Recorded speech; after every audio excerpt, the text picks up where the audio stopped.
À en croire le prince Andrew, il n'aurait plus été en contact avec Jeffrey Epstein depuis 2010.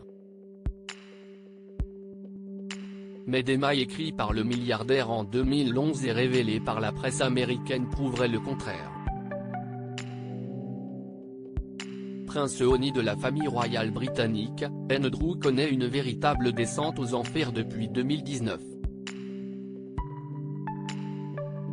La faute à son implication dans l'affaire Jeffrey Epstein. Accusé de viol par Virginia Giuffre, le père des princesses Eugénie et Béatrice a été déchu de ses titres et de ses fonctions par Elisabeth II. Il a toutefois réussi à s'en sortir sur le plan judiciaire.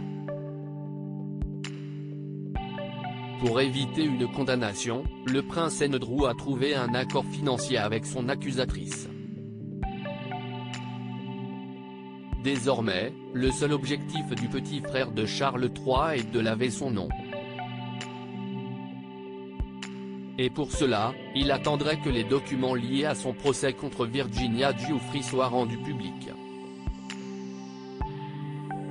Reste ce que quelques mois de plus à attendre, si les preuves sont finalement rendues publiques et qu'elles retournent toute l'histoire. Il y a le sentiment parmi ceux qui soutiennent toujours le duc que cette histoire n'a été racontée qu'à moitié, révélait il y a quelques mois une source dans le Time.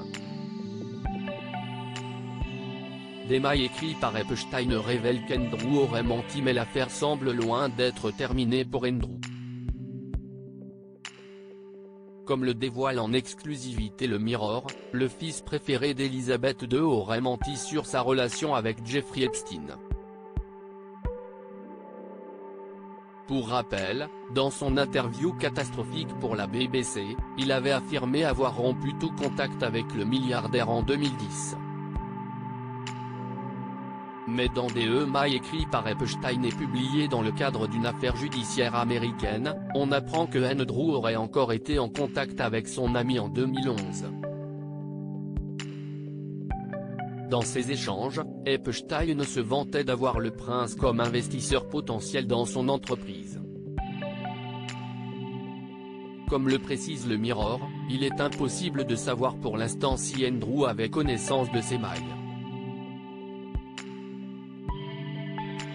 Il semble que Epstein surestimait fortement sa relation avec le prince Andrew ou que le duc n'ait peut-être pas été entièrement véridique quant à la fin de son amitié, a déclaré Spencer Cuvin, l'avocat chargé de représenter les victimes d'Epstein.